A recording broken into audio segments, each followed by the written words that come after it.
नमस्कार बंधुगण आपण मानक वीडियो को स्वागत। भारत और श्रीलंका मध्य खेल जाउथिबा 3 मैच विशिष्ट टी20 सीरीज रो प्रथम दुईटी मैच टीम इंडिया जीति।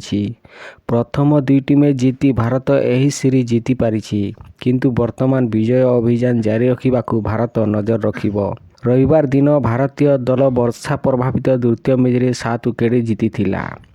वर्तमान तृतीय तथा शेष टी20 मैच जुलाई 30 रे खेला जीवो। क्यों टीम इंडिया एही सीरीज रो स्वच्छता आनिबा उद्देश्य रे पड़िया रे पाद देबो। टीम इंडिया खेलर प्रत्येक विभाग रे भल प्रदर्शन करिछि। नूतन कोच गौतम गंभीर एवं अधिनायक सूर्य कुमार यादव नेतृत्व रे तृतीय टी20 मैच रे भारतीय दल भल प्रदर्शन करिबो बोली आशा करा जाउछि। एथि सहित श्रीलंका दल तृतीय टी20 मैच जीति नजर अग्रणी को बंचाइबाकू चाहूछि।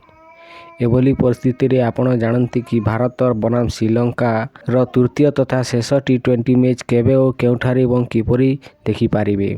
भारत बनाम श्रीलंका मध्य चलीथिबा तृतीय टी20 मैच जुलाई 30 मंगलवार दिन संध्या 7 टारे पालेकेले अंतर्जातीय स्टेडियम रे खेला जीवो। भारतर प्रशंसक माने सोनी स्पोर्ट्स नेटवर्क रे भारत बनाम श्रीलंकार गत टी20 मैच रो लाइव टेलीकास्ट देखि पारिबे।